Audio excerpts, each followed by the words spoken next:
Hi అండి, welcome to చిన్నారి కథలు తెలుగు. కథ పేరు లక్ష్మణ్ రేఖ. రచయిత్రి తాడిమెట్టి శ్రీదేవి గారండి.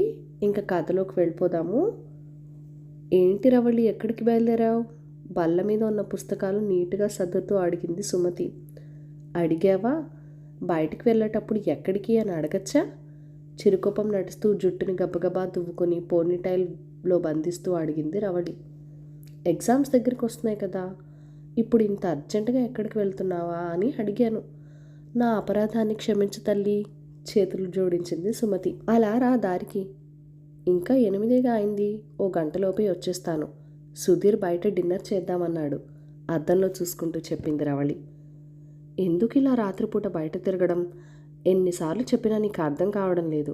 వంట కూడా అయిపోయింది కదా, అతనికి ఫోన్ చేసి ఈరోజు కలవను, ఇంకో రోజు చూద్దామని చెప్పే అంది సుమతి. రవళికి ఆ మాటలు నచ్చలేదని ఆమె మొహం స్పష్టం చేసింది. విసురుగా సమాధానం చెప్పబోయి నవ్వుతూ తేల్చేసింది. అమ్మా ముసలమ్మ, ఏ ఊగంలో ఉన్నావు? సిటీ లైఫ్ రాత్రే మొదలవుతుంది. అన్నం మిగిలిపోతుందని అనవసరంగా ఫీల్ అవ్వకు. రేపు టిఫిన్కి దాన్ని బ్రహ్మాండమైన నిమ్మకాయ పులిహారగా మార్చేస్తాను. తమరు భోజనం చేసి నా కోసం భజన చేస్తూ కూర్చోకుండా పడుకోండి. కొంచెం లేట్ అయినా కంగారు పడకు, కొంపలేమి మునిగిపోవు అంటూ సమాధానం కోసం ఎదురు చూడకుండానే గడప దాటేసింది. సుమతి, రవళి ఒకే ఊరు వాళ్ళు. ఇద్దరివి మధ్యతరగతి కుటుంబాలే. ఇంజనీరింగ్ సీట్లు సంపాదించుకుని హాస్టల్లో ఉండి మొదటి సంవత్సరం చదువుతున్నారు. ఇద్దరికి హాస్టల్లో తిండి పడక జబ్బు పడడంతో తల్లిదండ్రుల అనుమతితో చిన్న గది అద్దెకి తీసుకొని వండుకు తింటూ చదువుకుంటున్నారు. ఊరి నుంచి ఎవరు వచ్చినా ఊరగాయలు ఇతర తినుబండారాలు తెచ్చివ్వడంతో బాగానే మేనేజ్ చేసుకుంటున్నారు. ఈ మధ్యనే సుమతికి హాస్టల్లోనే ఉంటే బాగుండేదని అనిపిస్తోంది. అక్కడ టైం ప్రకారం ఉండటం, వార్డెన్ భయం ఉండేది. విడిగా గది తీసుకున్న తర్వాత రవళిలో చాలా మార్పు కనిపిస్తుంది. క్లాస్మేట్ సుధీర్తో బయటకి తిరగడాలు పెరిగాయి. సుమతి హెచ్చరించినా లెక్క చేసే దశలో లేదు. చేసేది లేక భోజనం చేసి చదువుకోసాగింది సుమతి.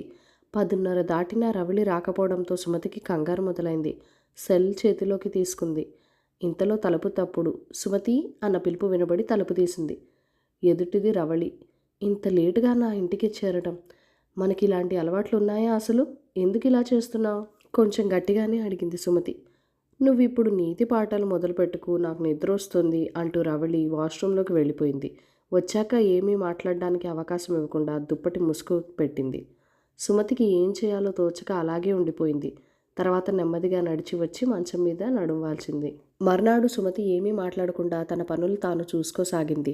సుమతి అలా ఉండటం రవళికి అస్సలు నచ్చలేదు. సుమతి మాట్లాడకపోతే రవళి తట్టుకోలేదు. చిన్నతనం నుంచి ఉన్న ఫ్రెండ్షిప్ వల్ల సుమతి అంటే ప్రాణం పెడుతుంది. కానీ సుధీర్ విషయంలో స్నేహితులు చెప్పే శుద్ధులు ఆమె చెవికి ఎక్కడం లేదు. అలకమానవే చిలకల కొలికిరు అంటూ పాడుతూ సుమతి చుట్టూ తిరగసాగింది. నేను అలిగితే నీకేంటి అంటూ సుమతి బెట్టు చేసింది. ఓకే తల్లి, ఇక నీ మాటలు జవదాటనని ఇదే చెప్పుచుంటిని నాటక ఫంకీలో అంటూ సుమతిని నవ్వించింది. సుమతి నవ్వగానే నవ్వింది పూల చెండు నాదేలే నా ఫ్రెండ్ అంటూ అందుకుంది రవళి ఆనందంగా. ఒకరోజు సుమతి రూమ్కి వచ్చేసరికి రవళి నాన్నగారు బయట వెయిట్ చేస్తున్నారు.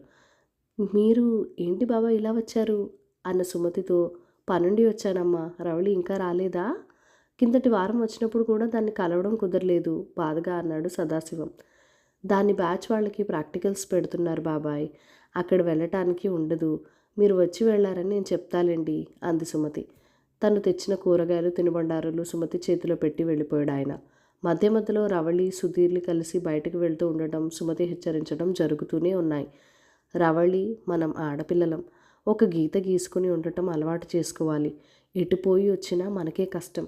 అరిటాకు ముళ్ళు సామెత తెలిసిందే కదా అంది సుమతి.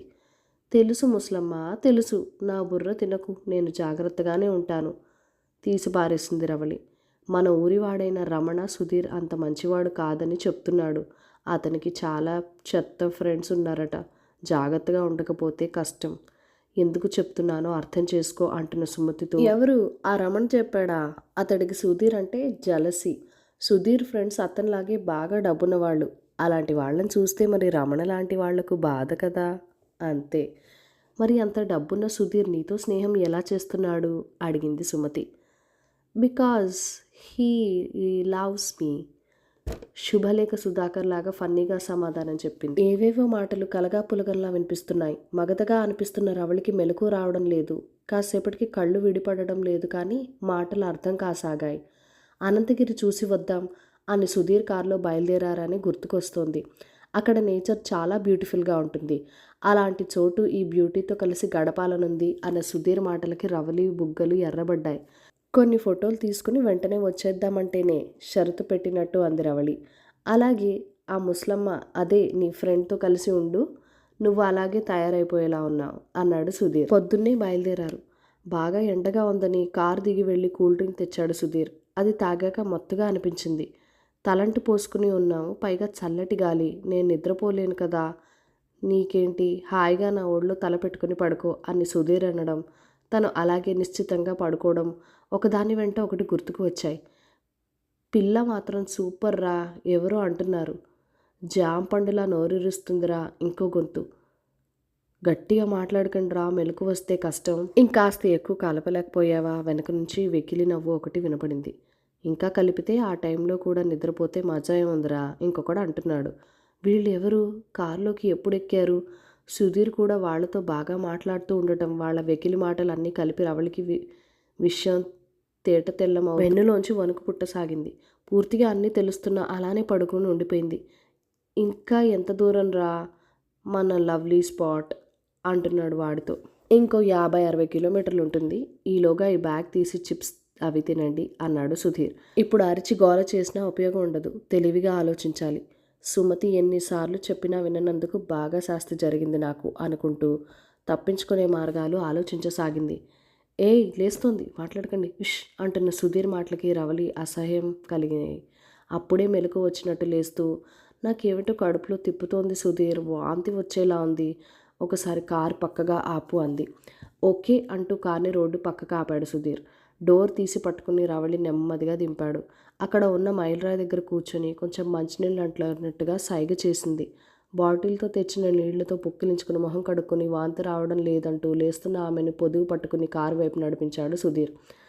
పిల్ల వాంతులు అంటోందంటే మనోడు ఎప్పుడూ కానిచ్చేసి ఉంటాడా? అలానే ఉంది చూస్తుంటే. అయినా మనకెందుకురా, మన ఛాన్స్ మనకిస్తున్నాడుగా అంటూ గుసగుసలు వినపడ్డాయి. వీళ్ళెవరు సుధీర్, మనం బయలుదేరినప్పుడు లేరు కదా? కార్ దగ్గరికి నడుస్తుండగా నెమ్మదిగా అడిగిన రవళి ప్రశ్నకు, వీళ్ళు నాకు తెలిసిన వాళ్ళే, బస్ మిస్ అయ్యాం, నెక్స్ట్ స్టేజ్లో దింపమని రిక్వెస్ట్ చేశారు అని చెప్పాడు సుధీర్. ఎన్ని కథలు చెప్తున్నారా? ఇలాంటి కథలు చెప్పే కదరా వెధవా నన్ను పాడేశావు. అయినా నిన్ను అనుకుని ఏం లాభం లేదు, నాకు బుద్ధి ఉండాలి కదా. లోపలే అనుకుంటూ తనని తాను తిట్టుకుంటూ కారెక్కింది రవళి. కొంచెం స్పీడ్ తగ్గించు సుధీర్ ప్లీజ్ అంటూ సీటు వెనక్కి వాలిన రవళి కేసు ఒకసారిగా చూసి, సరే అంటూ కొంచెం స్పీడ్ తగ్గించాడు సుధీర్. కారు 10-15 కిలోమీటర్ల దూరం వెళ్ళేసరికి పోలీస్ వ్యాన్ కారును ఆపేసింది. ఈ అమ్మాయిని బలవంతంగా తీసుకెళ్తున్నందుకు మిమ్మల్ని అరెస్ట్ చేస్తున్నాం అన్నారు ఇన్స్పెక్టర్. ఏంటండి, ఈ అమ్మాయి మా కజిన్, మేమందరం అనంతగిరి చూడడానికి బయలుదేరాం, ఎవరిని పడితే వాళ్ళని అరెస్ట్ చేసేయడం ఏంటి అంటూ దబాయించాడు సుధీర్. అతనికి వంత పాడారు మిగిలిన ముగ్గురు ఫ్రెండ్స్. ఆహా అలాగా, ఆ అమ్మాయినే అడుగుదా ఉండండి అంటూ రవళి కేసు చూశారు ఇన్స్పెక్టర్. ఏమాత్రం భయపడకుండా చెప్పు తల్లి, నువ్వు నీ ఇష్ట ప్రకారం వీళ్లతో వెళ్తున్నావా? కాదంటే నిన్ను మీ ఇంటి దగ్గర దిగబెట్టి మేము వీళ్ళ పని పడతామన్నారు ఆయన. నేను రావడం నా ఇష్ట ప్రకారం వచ్చినా ఇతను నన్ను మోసం చేయాలని చూశాడు సార్. ప్రేమిస్తున్నానని చెప్తే నమ్మి సైట్ సీయింగ్ అన్నాడని వచ్చాను. నాకు కూల్ డ్రింక్లో మత్తుమందు కలిపి ఇచ్చి తన ఫ్రెండ్స్తో కలిసి నన్ను వీళ్ళు మాటలు పెగలక చున్నీ అడ్డు పెట్టుకుని భోరుమంది. మీరు చదివిన చదువులు మీకు లోకజ్ఞానం ఇవ్వడం లేదు, ఆడపిల్లల్ని అక్క చెల్లెల్లా చూడాలనే సంస్కారం కూడా నేర్పించడం లేదంటూ నిట్టూర్చాడు ఆయన. ఇదిగో 302, నువ్వు ఈ అమ్మాయిని జాగ్రత్తగా ఇంటికి చేర్చు, నేను వీళ్ళ కృష్ణ జన్మస్థానాలకి తీసుకెళ్తాను, నువ్వు వీళ్ళ కారు తీసుకొని రావయ్యా అంటూ ఇంకో కానిస్టేబుల్కి అప్పచెప్పారు ఆయన. అసలే రవళి రాలేదని కంగారు పడుతున్న సుమతి పోలీస్ స్టేషన్లకు వచ్చిన రవళిని చూసి మరింత కంగారు పడింది. ఏమైందే, అలా ఉన్నావేంటి అంటూ ప్రశ్నలు గుప్పించసాగింది. కానిస్టేబుల్ జరిగింది చెప్పి వెళ్ళిపోయాడు. సుమతి రవళిని కౌగిలించుకొని, ఎంత గడ్డ తప్పిందే బాబు, నేను మొత్తుకుంటేనే ఉన్నాను విన్నావా అంటూ కంటతేడు పెట్టుకుంది. సుమతి మెడ చుట్టూ చేతులు వేసి రవళి, ఇంకెప్పుడు నువ్వు చెప్పిన దాన్ని కాదనను అంటూ వెక్కిళ్ళు పెడుతూ ఏడవడం మొదలుపెట్టింది. ఊరుకో ఊరుకో అంటూ వెన్న నిమురుతూ, ఇంతకీ పోలీసులకు ఆ టైంలో ఎలా వచ్చారు ఆశ్చర్యంగా అంది సుమతి. నీ దయ వల్లే అన్న రవళి వింతగా చూస్తూ. నా వల్ల అంటూ తెల్లబోయి కళ్ళు పెద్దవి చేసి అడిగింది సుమతి. అవును, నువ్వు నా ఫోన్లో దిశ యాప్ డౌన్లోడ్ చేసి డిలీట్ చేస్తే ఒట్టు అన్నావు గుర్తుందా? అదే నన్ను కాపాడింది. నేను వాంతి వస్తుందని అబద్ధం చెప్పి కారు పక్క కాపించాను. సుధీర్ని మంచినీళ్ళ బాటిల్ తెమ్మని అతను వచ్చేలోగా చున్నీ చాటున పెట్టుకొని సెల్లో దిశ యాప్ ఆపరేట్ చేశాను. నేను ఎక్కడి నుంచి ఆపరేట్ చేస్తున్నానో వెంటనే తెలిసి త్వరగానే పోలీసులు వచ్చేశారు. నీ రుణం తీర్చుకోలేనే అంటున్న రవళిని తప్పిపోయిన పిల్ల ఇంటికి తిరిగి వచ్చినప్పుడు తల్లి హత్తుకున్నట్టు మరింత దగ్గరికి తీసుకుంది సుమతి. కథ సమాప్తం. మరిన్ని ఇంట్రెస్టింగ్ కథల కోసం మన ఛానల్ని లైక్ చేయండి, షేర్ చేయండి, సబ్స్క్రైబ్ చేసుకొని మీ సపోర్ట్ ఇవ్వండి. Thank you for watching. Bye bye.